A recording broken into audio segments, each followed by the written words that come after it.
Joining me now to discuss one of the feel-good stories from this NFL season is Dave Birkett from the Detroit Free Press. Hey, Dave, how are you? Thanks for joining me. Yeah, I'm doing great. Happy holidays. Happy holidays to you. You know, I'm sure a lot of Lions fans are happier at this time of year than they were at the beginning of the season. This has been quite a turnaround for Detroit. It's a fun team to root for. What has the reaction been like in Detroit?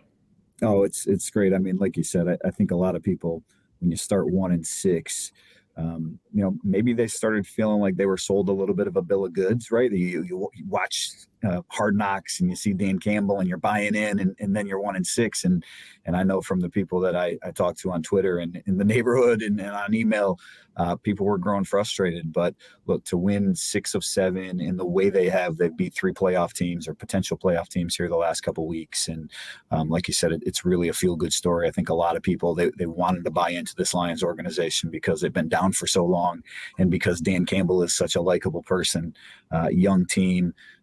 There's just a lot of good vibes flowing right now in Detroit. What do you think the catalyst was, Dave, for the turnaround? Well, I think a big part of it is Jared Goff. I mean, the offense played well early on. They scored a lot of points early, but Jared had some turnover issues early, and he's stamped those out. He hasn't thrown an interception since a November game against the Green Bay Packers. The offensive line is playing really well. They started to get healthy when they were losing those games early on in the season. Amon-Ra St. Brown missed time. DeAndre Swift missed time. DJ Chark was on injured reserve. So even though that offense was sort of carrying, this team, they were without some of their key parts. And given, some of the youth they had and inexperience they had on defense, they really needed that offense to shoulder a bigger load. And now those young guys on defense have started to play well. They've gotten healthy on offense, and Goff is playing some of the best football of his career. While we're on the topic of the job that he's done, what do you anticipate the Lions will do next season as it relates to the quarterback position? Yeah, look, I think it's still a tricky one. I mean, Jared will be back, right? He's, for people who don't know, he has a roster bonus due in March, and I'd be stunned if the Lions didn't pick that up the way that he's playing now. There still are some questions about whether he's the long-term answer at the quarterback position here in Detroit. And, no one within the organization, I think, would say that right now. They all are impressed with the way that he's played, and rightfully so. Jared has done some really good things. But, there are some questions about, hey, if Ben Johnson leaves, can he keep this up? Is he still a system quarterback? Is this a product of the offensive line? So, I wouldn't take it off the table that the Lions consider a quarterback somewhere in the draft, but I think the way that Jared has played, for the last 2 months, really, he's answered a lot of questions and given a lot of people within the organization hope that he can be the answer for this team going forward. Is there anything that he could do over the rest of the regular season and into the playoffs to solidify that decision and really put the idea of taking a quarterback in the draft, to the back of people's minds? Or is it going to be an assessment that comes after this season either way?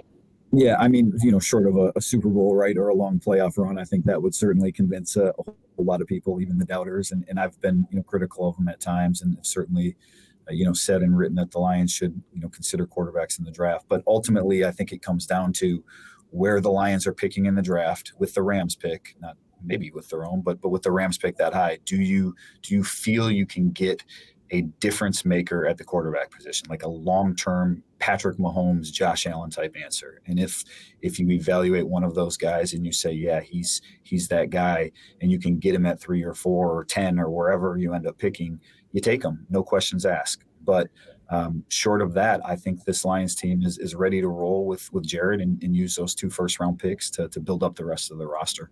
Yeah, it's so cruel because it's not even like, what have you done for me lately? A quarterback could have a phenomenal year and still the organization is tasked with looking at the next 5 years. And do we have a young kid who is going to be able to ultimately offer us more as a franchise QB down the stretch? I mean, is that fair? Do they need to be thinking further ahead than this year or maybe even next year? Well, look, I think we have a couple instances here in recent history that are similar maybe to where the Lions are at right now, right? Kansas City Chiefs, they had Alex Smith, a former number 1 overall pick like Goff, and they went up and traded and got Patrick Mahomes because they really believed that he was the guy, and now he's the best quarterback in football. The San Francisco 49ers a couple years ago, they traded up to get what ultimately turned out to be Trey Lance. They had Jimmy Garoppolo, a guy who was playing well, but they didn't think he was the guy to take them to the promised land, and that hasn't quite turned out as well. So I think it's it's a discussion to be had. Jared is again, he's young, he's 28, he's playing some of the best football of his career, but if you think you can get a Patrick Mahomes, if you think you can get a Josh Allen, a Joe Burrow, somebody that's going to be in that elite caliber of quarterback play for the foreseeable future, and especially when you have an extra first round pick, maybe that's the chance or the time that you do roll the dice on that type of player. You mentioned Dan Campbell, Dave, and his sort of unorthodox style or his unique approach, what he brings. And a lot of people that watch Hard Knocks that got really excited were offered a glimpse into how he runs his team. How much credit does he deserve for, turning the Lions into something that fans can feel good about towards the end of the year? Yeah, I don't know what the coach of the year odds are right now, but he's certainly up there. He's got to be in the top 2 or 3 because the job he's done has been, phenomenal. Look, to understand for people who don't, where this Lions organization has been, right? He took over a program that people didn't want to be here. It was just, Matt Patricia had rubbed a lot of players the wrong way. We saw a lot of the vets that had been around here for a long time, after he left were really outspoken about, some of the things that he did and the way that he treated people. And Dan came in and he's been the complete opposite. I know he caught some flack for the kneecap speech, early on, but that really went over well here. And I think it resonated with players. And the reality is with Dan is that, he is who he is. What you see in front of the TV cameras and what you see on the sidelines and what you see in public, that's who he is behind closed doors. And that goes a long way with players. And players have, even when they were struggling last year, 0-10-1, no one gave up on him and no one gave up on the team. And same thing this year. And he made, a very tough coaching decision in October when he fired Aubrey Pleasant, a guy that a lot of people in that locker room liked. And I know Dan had respect for as a coach, the secondary coach. And I don't know that was the reason that this defense started to play better. But when you talk to guys, they say, we realized then that how much what we're doing impacts everyone else's livelihood. And, hey, we have to get things together. And so I do think there was a small part of that move that really served to jumpstart this locker room too.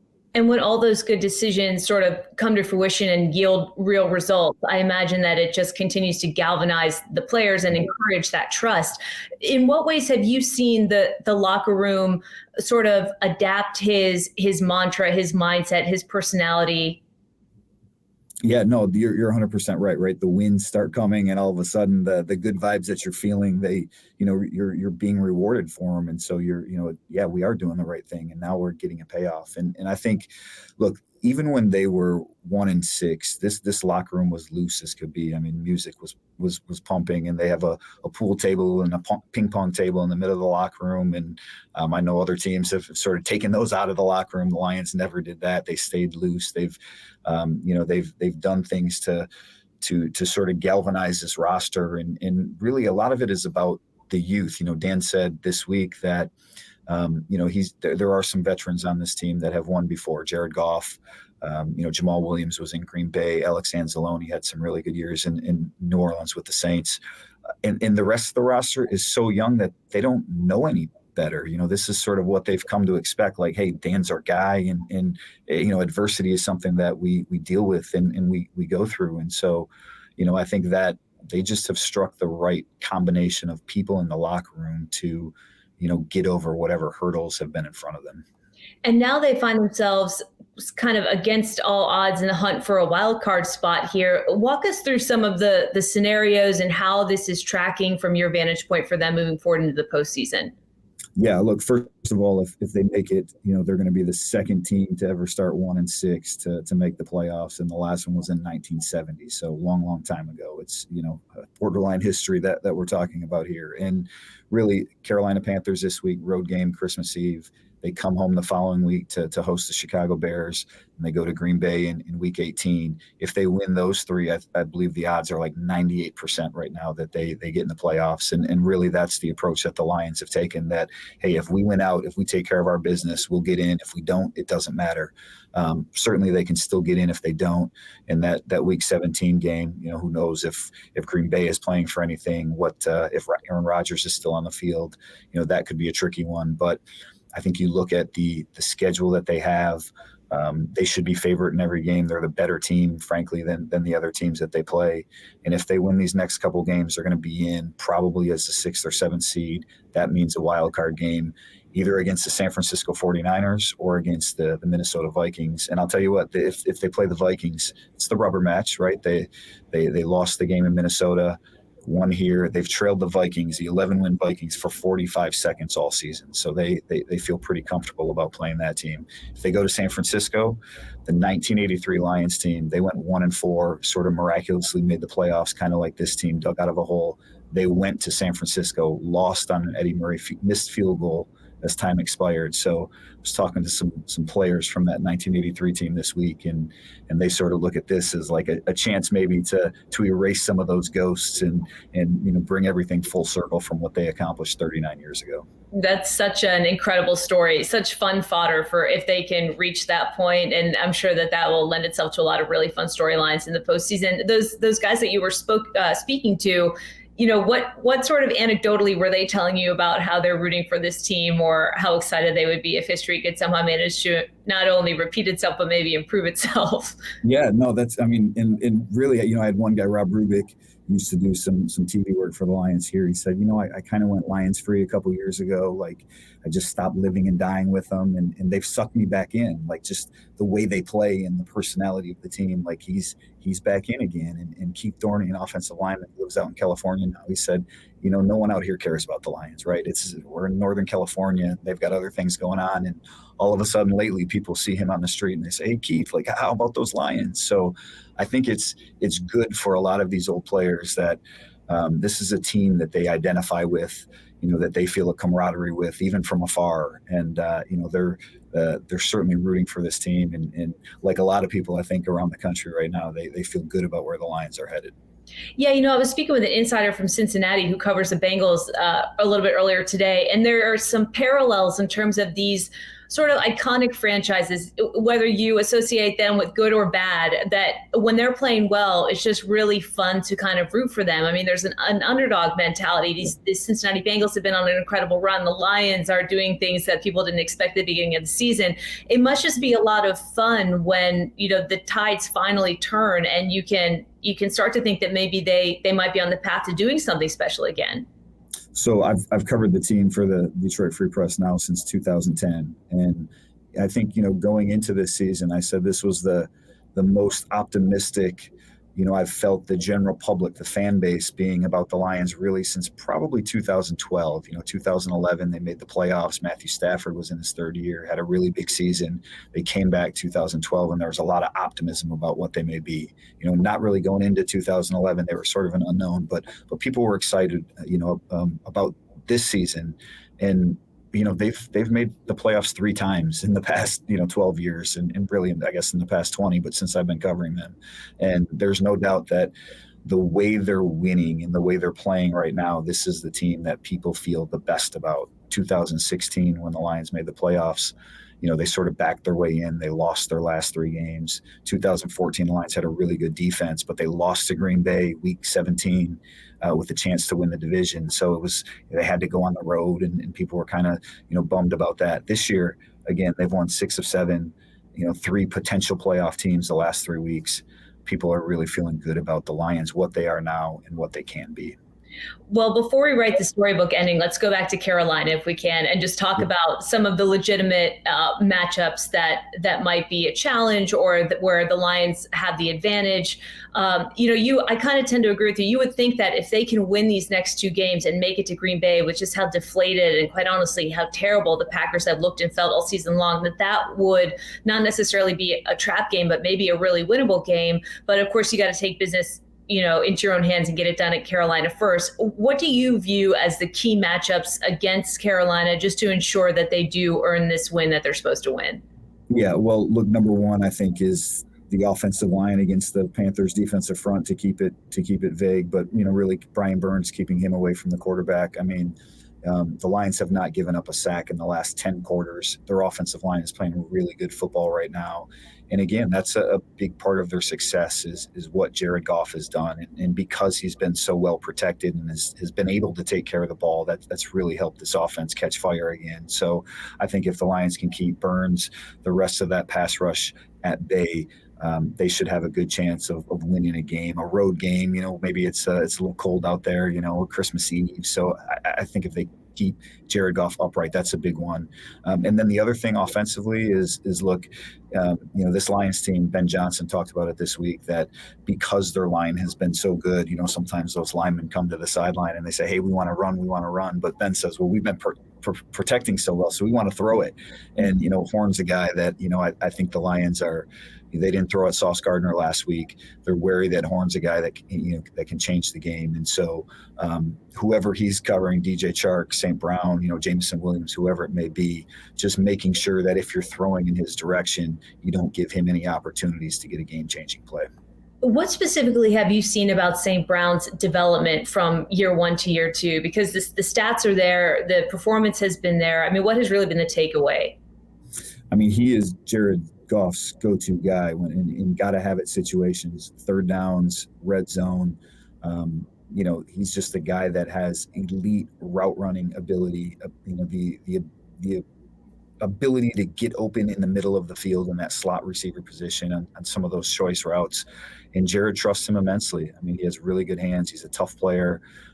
As good as he is as a receiver, the people in the locker room will tell you he's an even better blocker. So I think it's sort of an all-around improvement in his game. And it really started at the end of last season when he caught fire, really when Ben Johnson, let's give him some credit too, started playing a bigger role on the Lions offense.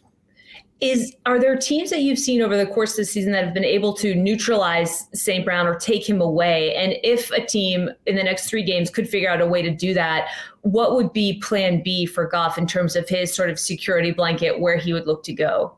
Yeah, early on, I think St. Brown, some of his least productive games were when he was hurt. So take those out of the mix. The Jets did a pretty good job last week, even though St. Brown led the Lions in receptions and receiving yards.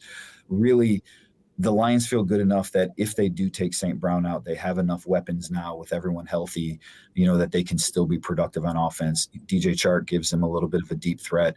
Jameson Williams certainly has the speed to be a vertical option. We saw last week against the Jets, Jared Goff missed him on a long throw, but that was really the only shot that they took. So they're willing to go downfield and use his skills.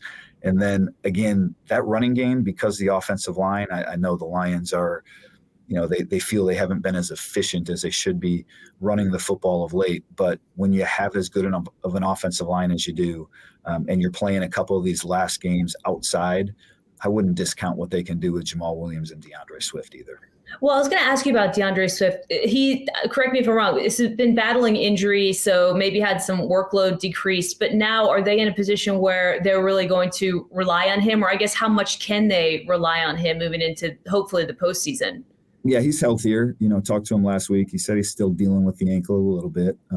But I think where the Lions are in the run game now is they've become very comfortable with their other options. Jamal Williams is the hammer. He gets the ball on the goal line, leads the NFL in touchdowns. Certainly a guy that doesn't have the explosive ability of a Swift, but a guy that the Lions trust in short yardage situations.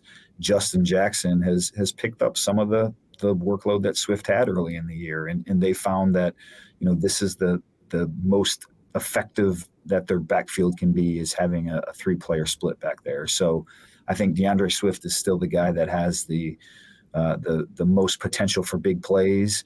And, when the Lions are in tight situations and maybe, 2-minute drives late in the game, they need to score. Swift's going to be the guy in the field because he has that game-breaking ability.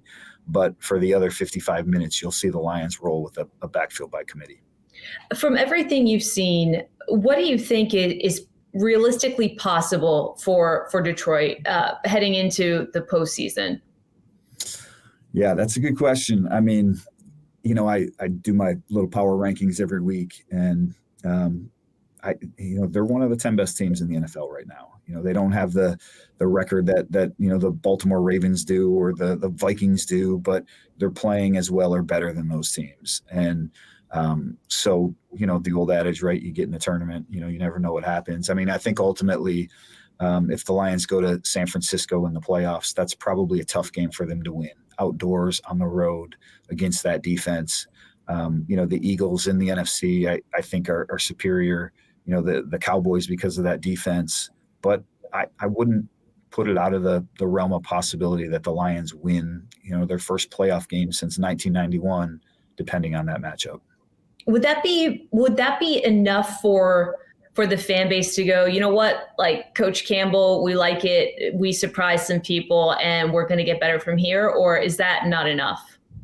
Yeah, right. It is, but only for now. I mean, I think, you go back to when Bob Quinn took over as general manager and eventually fired Jim Caldwell when he said, 9-7 is not good enough. And it's not, and it shouldn't be.